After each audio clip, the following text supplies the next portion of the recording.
We had something of a false start a moment ago due to the... Oh my God. I'm hearing the clicking. It went away. Okay. We're just having wacko problems over here. Hopefully we're live now, John. The reason why we had something of a false start... Yeah. Dude, the clicking. I'm going to lose my mind. Anyway, what I was saying earlier is that I really can't imagine a circumstance where something could be going more in the direction... Dude, I'm going to scream with this clicking. Stand by.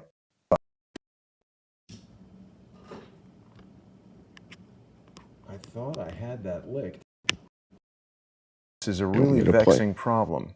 Now, I can play a clip. I can play an audio clip of Fauci while you... Man. Okay, here we go. So we started a moment ago. Some unexplained issue prevented us from being live, but we are now live on the John E. Hoover channel, on Crowdsource the Truth 3, on Crowdsource the Truth Forever, and hopefully on Rumble as well. Let's see if Rumble is doing what it needs to do. And it is. So there we go, John. Lots of options for people to watch us. The thing I was getting at is, if people saw Anthony Fauci getting grilled on Capitol Hill by Rand Paul and by Senator Kennedy, he says he didn't spike. Despite not knowing what spiking is, he didn't spike it. Well, tonight we're gonna talk about why Wuhan is in the news and why, from my perspective, this is still like watching Penn and Teller, right? So to me, all the hullabaloo about Wuhan is hullabaloo about SARS-CoV-2, right? And you know that my interest in SARS-CoV-2 is limited because I go by thickness, right? And so I look at how many people are dead in Vietnam. I look at how many people are dead in Cambodia and Laos and Mongolia. I look at how many people are dead in Malaysia and Burma. So I'm not looking where they want me to look. I look where I want to look. I look in Nigeria. I look in Tanzania. I look in Ethiopia. Right, so I'm looking... Didn't come from Virginia. Oh, wait a minute, maybe it did. Right. All right, so let's talk about that. All right, so I think it's important. Let's recap the past week, because you had a hell of a week.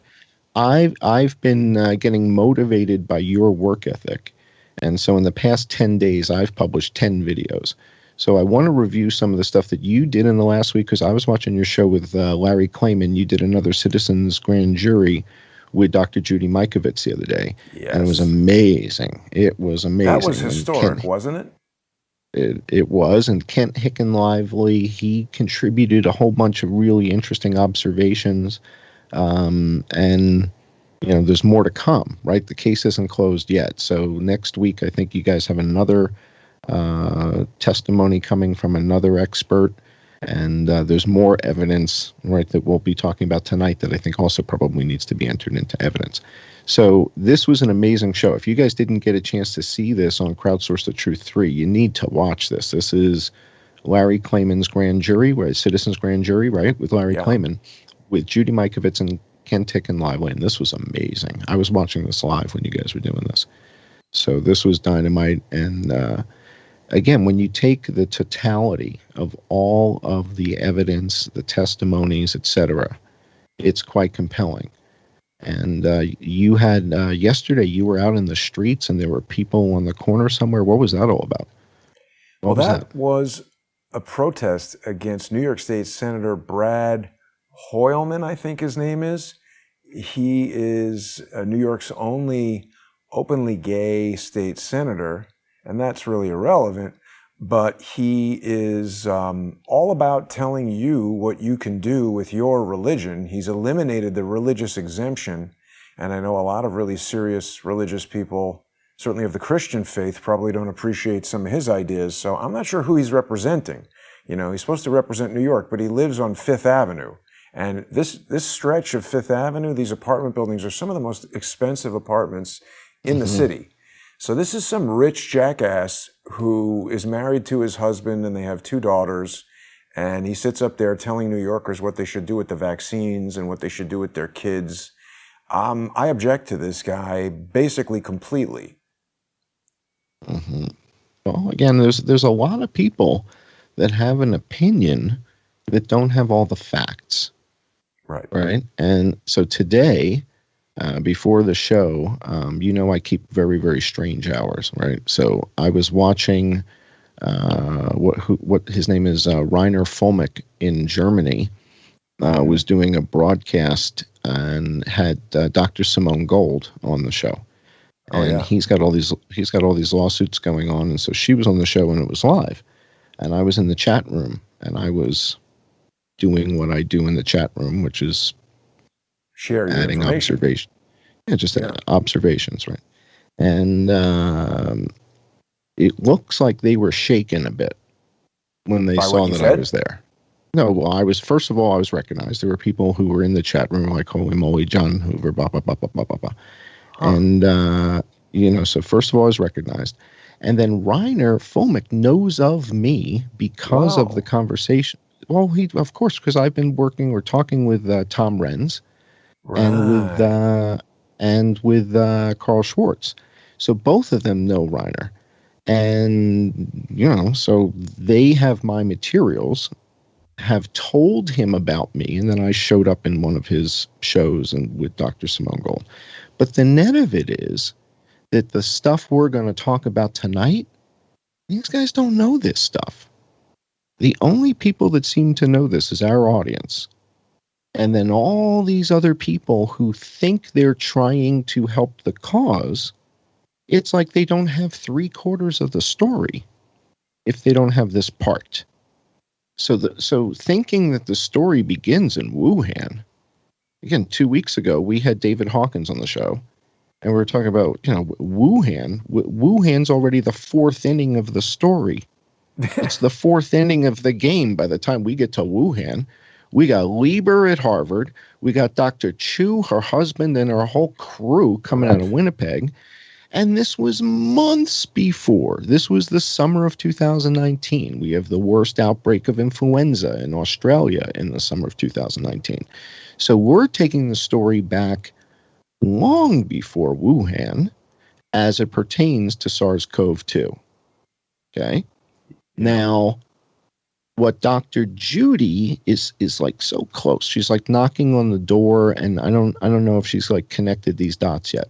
But when Dr. Judy says, the COVID-19 disease and the SARS-CoV-2 virus, that link, we haven't quite made it the way we normally would make it. And that's why we talk about influenza. Because maybe many of these symptoms that we're seeing are actually reconstructed pandemic influenza. And that would explain a lot in the face of the fact that there aren't 50 people dead from SARS-CoV-2 in Vietnam. The fact that there aren't 2,500 dead in Nigeria.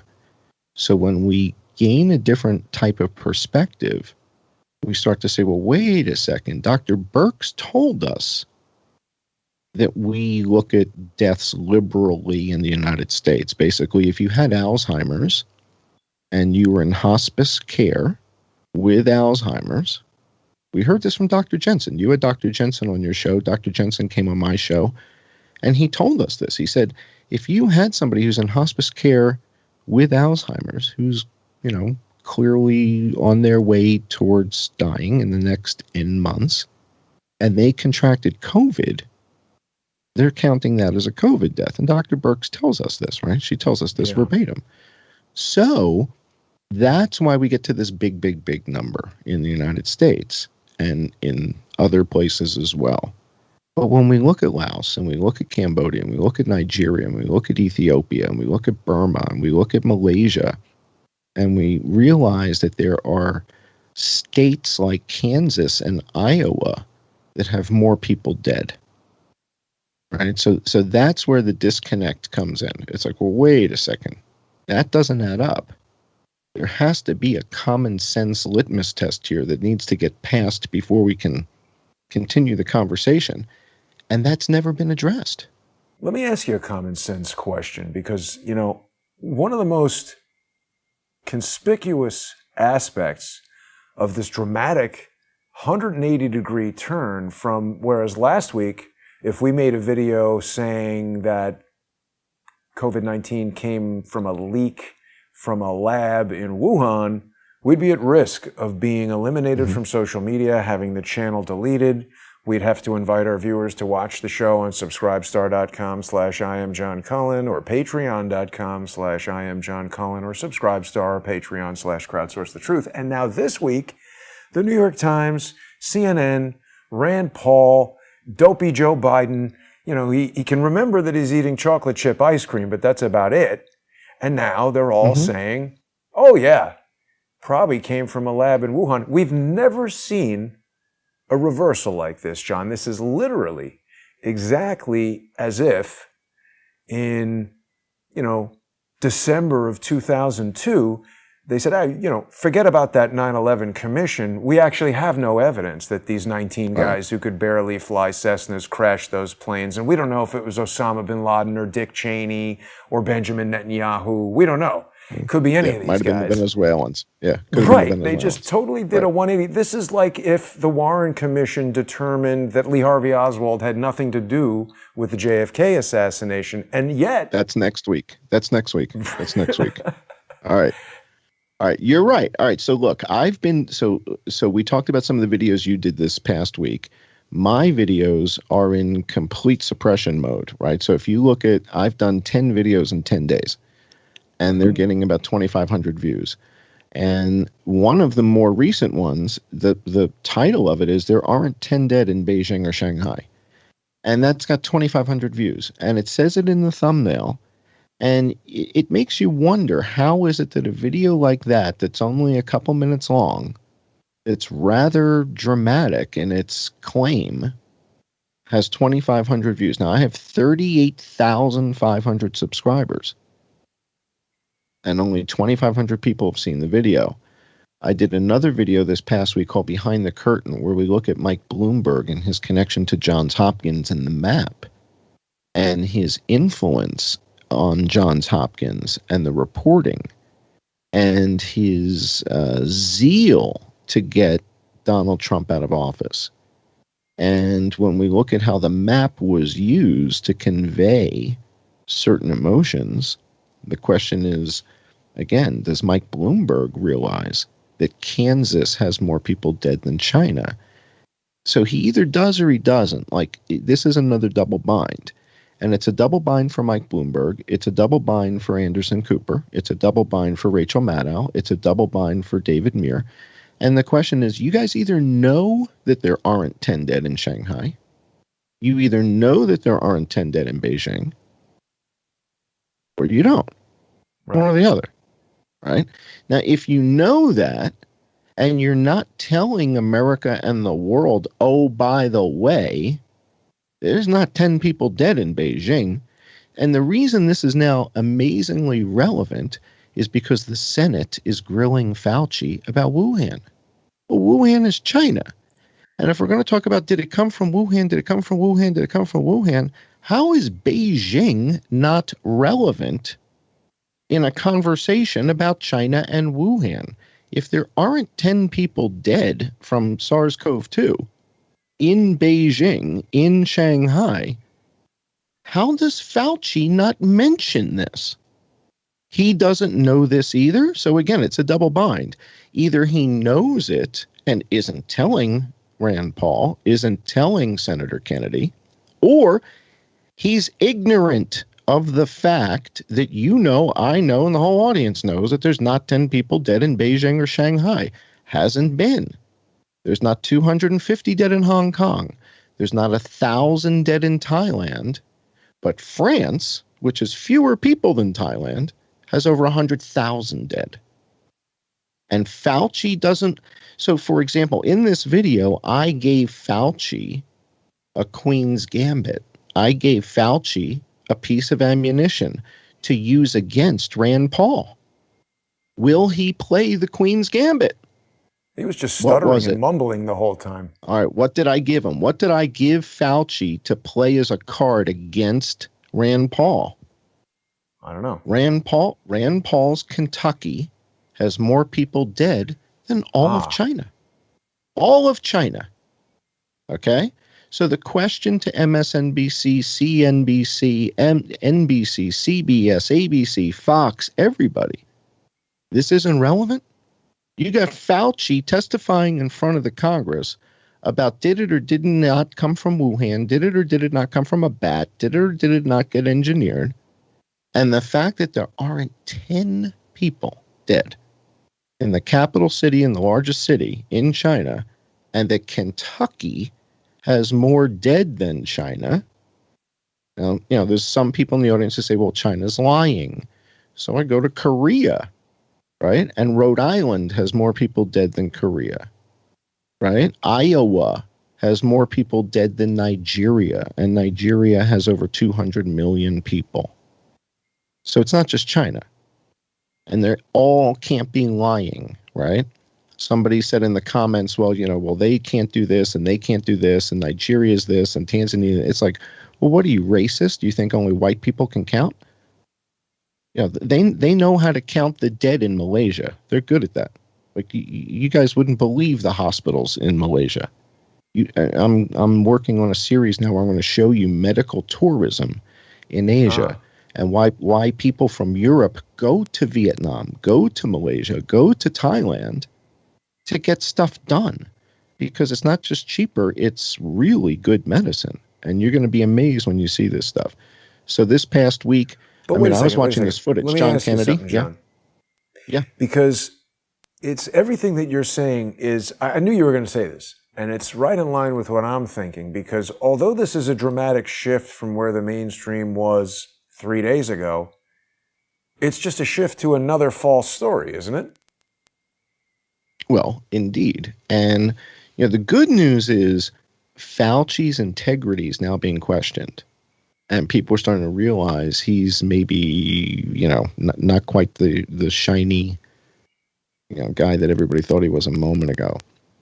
But, again, that's not the story. And we did a show, 6-8 months ago called, when you think the story or the story isn't the story, right? And once upon a time, I thought the story here was that, there were two pandemics happening at the same time. And that is, that's a big part of the story that most people don't know. Like Reiner Fulmick doesn't know that, and Simone Gold doesn't know that, right? They don't know that. But the real story is something that we heard from Dr. Judy when Dr. Judy came on the show with us, right? So you, me, Dr. Judy did a show together, and she started telling us about the development of influenza burden right after the 2009 epidemic. And she started telling us, oh yeah, right after 2009, they came up with that. That's the story. That's the story. And so that's why I'm eager to get back with Dr. Judy to talk about that aspect of it. But the other interesting point was, remember, Dr. Judy had no awareness of the work of Taubenberger.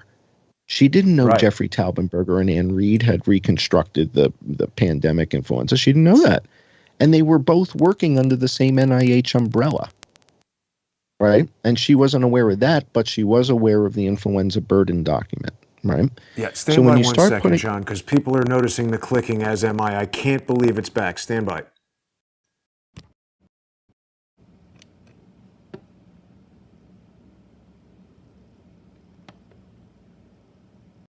There is some asymptomatic transmission. In all the history of respiratory-borne viruses. What the hell just happened that we hear? Oh, my God. It was me. That was me. Oh. I'm entertaining people. I'm entertaining the audience. I don't know why this clicking... Man, you work on the clicking, I'm going to scream. And I'll play Fauci clips. I'll play Fauci clips while you work on They can't hear anything. The clicking. Engage the audio interface.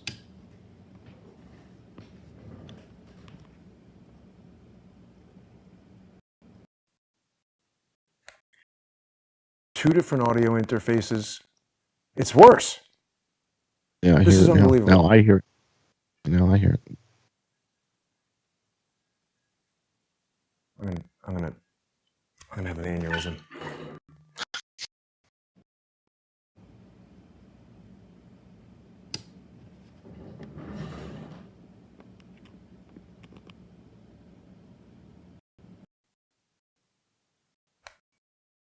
Hopefully it's gone. Dude, it's worse. Yeah. All right. Why don't we mime the rest of the show? No, just hang do on. sign language. I know what's happening. Okay, it's two separate things. Okay. I tell you, man, it ain't easy. I've said it a million times. I don't know how you do it. The fact that it works at all, I found amazing. It's like, I don't know how it works. There are so many little things that can go wrong. And it's funny, do you remember what reason they gave for discontinuing the space shuttle? No, I don't recall. After the second explosion, they determined it was too dangerous to operate. And I mean, when I consider the number of settings that all have to be correct for this to work, it's amazing the space shuttle didn't explode every single time they turned it on. Oh, yeah. Oh, yeah. Oh, yeah. We're back No now. doubt. Everything's good. All right. All right. Why don't we jump over to the deck I prepared for this show? We've got a bunch of video for the patron-only hour. For those of you who are patrons, when you come over to Patreon and Subscribe Star at, I guess it's 7 p.m. Eastern, 4 p.m. Pacific, at Patreon and SubscribeStar.com for either Crowdsource the Truth or I Am John Cullen, what you're going to see are a bunch of video clips that we queued up. We've got the Senator Kennedy, and I want everybody to see. You played it during the Larry Klayman. You entered that into evidence, but I think it's important that we review that again because, again, Fauci's integrity is starting to get questioned now. All right, so they're hitting him in his soft white underbelly, and now what calls for him to resign. Well, just wait. Just wait. I mean, resign is going to look good when we're done with them. All right. So, all right, let's go to the deck, and you'll see how the case. All right. So this is evidence building into the case. All right. So let's start with the UK. All right. So we've got a bunch of friends now in the UK. We've got an audience throughout the islands, up in in Scotland and Wales. And I wanted to check in and see how you're doing in the UK. So I pulled that Chaps. up. And, well, that's what they say there, right? How you chaps doing, right? Blokes. Right? Yeah. But, I'm just trying to, go with the flow. Yeah. Right. All right. So what we see here is that you guys had two peaks, right? You had the early onset of the disease. We thought it was going away when we had the UK column guys come on the show, right? So we had Alex Thompson, David Scott come on the show. And that week that they were on the show, there were like 8 people dying a day or 11 people a day. And then we had the second wave of the outbreak in the UK. But now the UK is down to there are days where no one is dying. Like I had to go back a couple days to find a day where anybody died. So the question is, if there's not that many people dying in the UK, haven't you guys achieved depletion of susceptibles? And that's the term that we really need to be using, not herd immunity. All right, let's use herd immunity when we're talking about animals, right? So when we talk about cows and we talk about sheep, we'll talk about herd immunity, right? When we're talking about foot and mouth disease. Cows and sheep. All right, when we talk about foot and mouth disease and we talk about all that stuff in the new lab in Kansas when they moved Plum Island, we'll talk about herd immunity. But when we're talking about human beings, let's talk about depletion of susceptibles. Yeah, right. Let's talk about depletion of susceptibles. Hasn't the UK achieved depletion of susceptibles? Well, if we measure by how many people are dying, I'd say yes. So the question is, if the UK is going through all these new lockdowns and whatever, what is that based on if it's not people dying? What are you guys looking at over there? All right, let's go to our next slide and see what else. To drive around without traffic. Yeah, let's go to the next slide. All right, let's go to Australia. We've got a lot of friends in Australia now who are watching the show. One death. And that was recently. All right, so Australia. April. Yeah. And they're locking down Victoria again. So Victoria's locking down, and the question to you guys is, but if nobody's dying, why are they doing this? And if you guys don't see these statistics, you need to show this to people, right? This is kind of important, right? Isn't that the reason we shut the world down was because everybody was dying, right? Wasn't that kind of the idea here? I Right. think it was so so the that, next, Bill Gates and Jeff Bezos could buy more real estate. well, yeah, well, or this, the CCP. So if we go to the next slide, we'll look at new cases in the United States. And you know that I don't like to track cases, but even cases are going down, down, down, down, down. We call this depletion of susceptibles, right? So isn't that what we're looking at here? As the case counts go down, down, down in the USA. This is daily positive cases.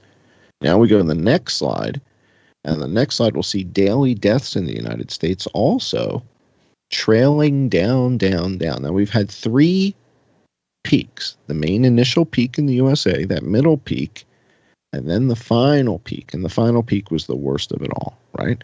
So despite all the mask wearing and social distancing, more people died in the 3rd wave. John, we've got a good question from the comments. Patricia is asking if you think it could be the vaccines given out over the last 12 months that have drastically reduced the deaths. We haven't had the vaccine for 12 months, have we? No. Biden got his in December, and he was one of the first. So it's like 4 months, and I don't know that there would be enough data about the vaccines or deaths within the last 4 months to make any kind of connection like that. Yeah, to me, the whole conversation about the vaccine is to treat SARS-CoV-2. I'm not interested in SARS-CoV-2 that much. So I'm not really going to engage in a conversation about the vaccines for it because the virus hasn't killed 10 people in Beijing. So if there aren't 10 dead in Beijing and there aren't 10 dead in Shanghai, I'm not even going to get into a conversation about the vaccine for it. Let's talk about the BCG vaccine for tuberculosis. Let's talk about that. Why don't we use that in the United States for children? Because not that many kids die from tuberculosis. Right? So there's a vaccine called the BCG vaccine, and it's not used in the United States because not that many kids die from tuberculosis. Well, how many kids would have to die from tuberculosis each year for us to say, well, gee whiz, I think we better start vaccinating every kid in America from tuberculosis with the BCG vaccine? Is that an unrealistic question? What is the number? How many kids have to die? Is it 100? So if 100 kids die from tuberculosis, we're going to vaccinate every kid in America. I don't know. Is the number 250? Is the number 500? Is it 1,000? I don't know. But I know we don't vaccinate children in the United States with the BCG vaccine. Now, if there's only 240, 250 school-aged kids that have died from coronavirus, why are we rushing to vaccinate them with that and not this one? Wouldn't we want to give them this one too? How many kids are dying from tuberculosis? How many would need to die? So I guess 240, right? So if 240 kids die from tuberculosis, we're going to have to vaccinate the entire country with the BCG vaccine. Have you created a slide looking at how many kids have died of tuberculosis? Because this is death rate from tuberculosis by age in the world from 1990 to 2017. Okay, so that's death rate. And so also that's like that's a like percentage. 70-year-olds up there. So 5 to 14, which is children, no matter where you are on the timeline, it's not a lot. Well, why do they have that right. vaccine at all? In certain parts of the world, tuberculosis kills 3,000 people a day. And Where's so that? it's over a million. Oh, daily deaths from tuberculosis. So tuberculosis is a wicked killer. Over 3,000 people a day die from tuberculosis. So the question is, what are these thresholds? In other words, at what point will everyone need to get vaccinated against Ebola? How many people die from Ebola? So assume that there's remember when Fauci predicted in Georgetown. He said there's going to be a surprise outbreak, right? Yeah. Well, now this administration, I don't recall him warning the Biden administration yet that this administration will also experience a surprise outbreak. I haven't heard that warning yet. I remember it for the Trump administration. Right. Well, I think So that there's going to Fauci- be a different surprise for Joe Biden, and that's shaping up to look like the surprise is going to be he's not president anymore. Well, I mean, one step at a time. But Fauci absolutely warned the Trump administration the week before the inauguration, in fact, at Georgetown, and said this administration is going to experience a surprise outbreak, and there's no doubt. Now, the question is, how did he know that would happen in January of 2017? I've just realized something, John. Anthony Fauci has a tell. Yes, he does. Like in poker, the tell Yes, is he's like, yes. well, we're definitely going to be surprised. That is essentially Uh-huh. the same kind of statement as, I don't know what you mean, but we didn't do that. Right. It's like, how can you say that? How can you definitely How be can you surprised? definitely be surprised? Right. And how can you know you definitely didn't be do surprised? something if you don't know what that something is? He's got to tell. And we've been picking and picking and picking apart his statements, his actions, and most importantly, his data. And the data doesn't support his statements. And so here's the thing. I love everybody who's fighting this fight, right? Regardless of background, regardless of politics, regardless of anything, right? You've got so many people who are fighting this fight. And I was, again, watching the Reiner Fulmick thing, Dr. Simone Gold and all this, watching you with Larry Klayman and Kent. And, you see how emotional everybody is. Everybody's trying to kind of save the world, so to speak, right now, and doing what we can to do it. And yet I'm sitting here with data. I'm kind of the boring guy. I'm the Harry Markopoulos. I'm the guy with the spreadsheets that nobody really wants to hang out with because I'm kind of weird. I like hanging out I'm with the you. guy. Well, I like hanging out with you, but that's another thing we have to explain to people. Can you pull up a picture of Riddick with the Hellhound? Pull up a picture of Riddick with the Hellhound Riddick? for people. Yeah. The Chronicles of Riddick. Yeah, right. All right. The Chronicles of Riddick. I need a photo of Riddick with the Hellhound. It's to Vin help Diesel, people isn't it? understand. Yeah. I need like a That movie wallpaper was image. so bad. I saw, what was the first one called? I don't remember, but if you can get a wallpaper size something. image, I don't recall, of the two of them together. So Riddick with the Hellhound, that's a toy. From the film. I didn't make There's a Google. scene. I'm trying. There's a scene in the movie, and yeah, there you go. Use past one on the upper left. That looked good. This? One row up. One row up. Chronicles of Riddick was the sequel. The first one I saw, it was terrible. Now I go forget back what to it the was called. left and go one row This? up there. There. Yeah. Okay. This is So an in the illustration. film, that's all right. That's close enough. So in the film Chronicles of Riddick, I guess he pulls a thorn out of the paw of the Hellhound or something or other. And the Hellhound is like this ruthless, like animal. And the two of them have a relationship. But other than that, the Hellhound is not a cute puppy, right? I mean, No, nobody's friends with the Hellhound. Right, that's not allowed. Right. Pitch So I Black want was people- the first one. Right. So the analogy and the reason I want you to pull this Thank up you, is in my world, you're Riddick and I'm the Hellhound.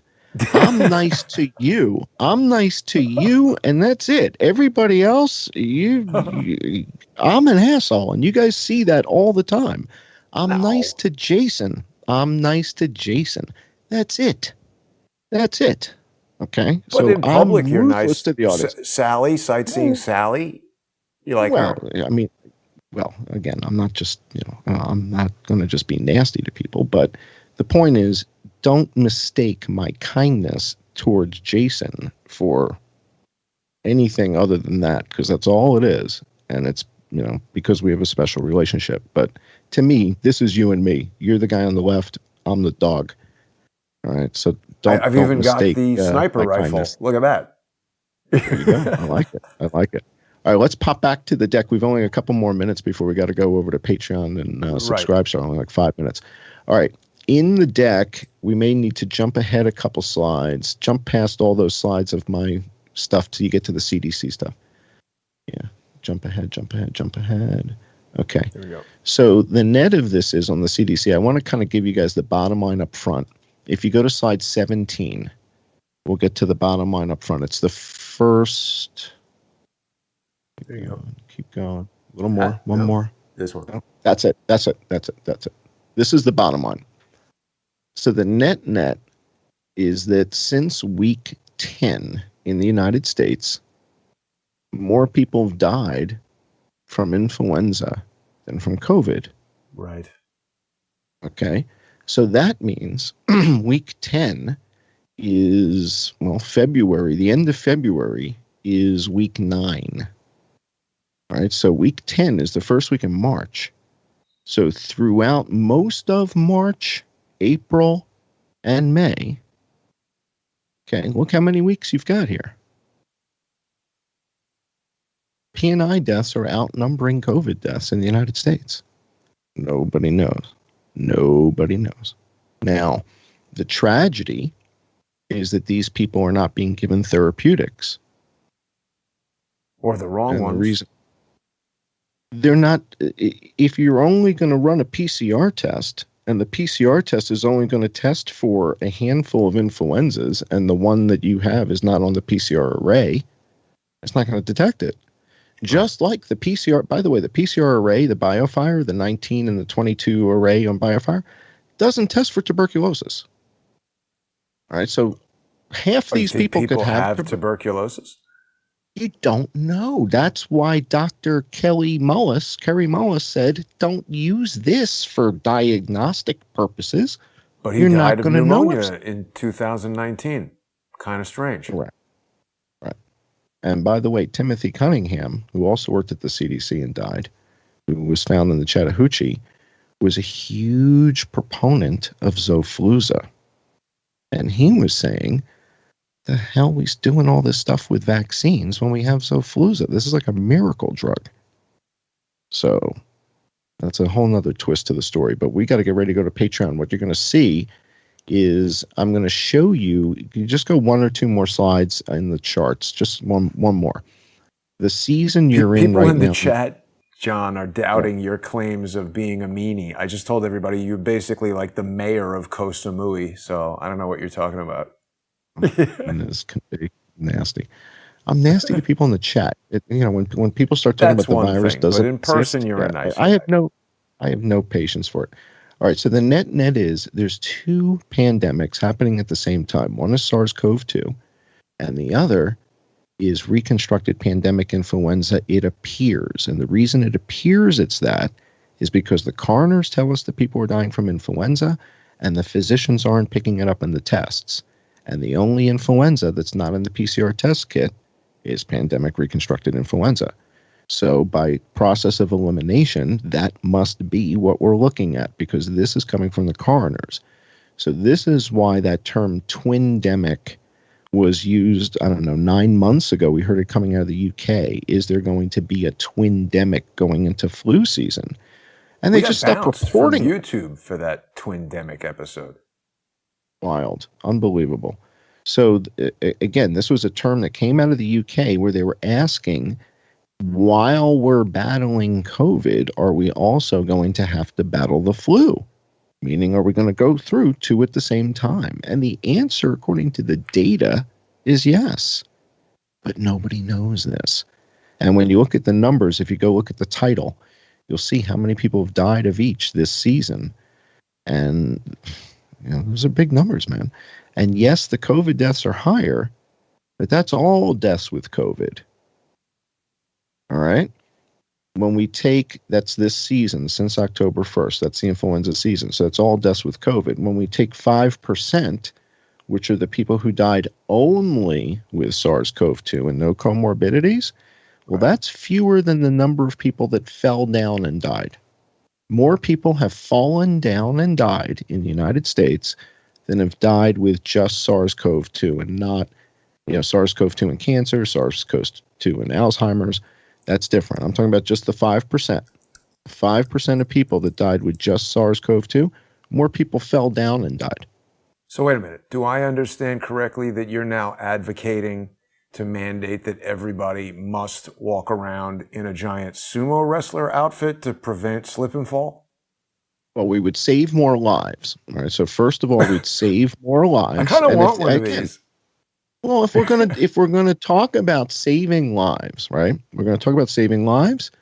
These plus a walker, right? If you're over 18 years old, you're gonna need a walker. And I really do think that we should be mandating helmets. Like you can't drive in NASCAR and not wear a helmet. Well, you shouldn't be able to get out of bed without a helmet because 40,000 Americans fell down and died. 40,000. Do we get in trouble for showing cartoon boobs on YouTube? No, cartoon boobs are allowed. Just in fact, you can see Mr. Garrison, Mrs. Garrison. When Mr. Garrison converts over, they show his boobs in the cartoon because it is a cartoon, and you're allowed to see his boobs, and it's fat. Or no, wait, it's her. This is even better. People could be saved by an inflatable COVID costume. Can you order me one of those? I want that. That's fabulous. So the net of this is there's two viruses. And for the last N weeks, since week number 11, and you're now in week 20, so for the last 9 weeks, over 2 months, more people are dying from influenza P&I in the United States than from coronavirus. Shh, don't tell Anderson Cooper. What about Mike Bloomberg? Don't tell Mike. Yeah, this map served its purpose. One thing we have failed to really investigate with regard to Mike Bloomberg, what is the flavor of the gay ice cream he's eating in that photograph? That's a future episode. I think we need to dig into that. But I'm going to give the audience a tour of the software probably this week. We're going to walk through all the different pieces and bits, but we got to go to the Patreon thing and go patron only. And we got a whole bunch of video clips. We're going to dig deeper into the data and look at how you can have two pandemics at the same time and why Dr. Fauci loves them talking about Wuhan. Dr. Fauci wants them to talk about Wuhan for the next year because as long as they're talking about Wuhan, they're not talking about Jeffrey Taubenberger and Walter Reed and the reconstruction of the deadliest virus on Earth. Yeah, that's definitely something that Rand Paul, I would hope, will know about. But you are right, John. We're going to be making the transition over here to the sponsor-exclusive segment on subscribestar.com/IamJohnCullen, patreon.com/IamJohnCullen, and subscribestar.com and patreon.com/crowdsourcethetruth. I want to thank everybody. I can't remember if I said this during the false start or the actual start, but I've just this morning confirmed that Patreon has opened an official support ticket to resolve the problem that their chief technology officer helped me to identify. That's going to enable the Crowdsource the Truth video server to work with Patreon. So that means hopefully very, very soon we'll be able to restore the entire library of sponsor-exclusive Crowdsource the Truth videos. And there are some other exciting things planned for once that gets activated. I don't want to talk about it too soon because all these computer problems sometimes take a little longer to work out than expected. But we're looking forward to seeing all of our generous sponsors on Patreon and Subscribestar in less than 10 minutes. Thanks for tuning in, everybody. Have a great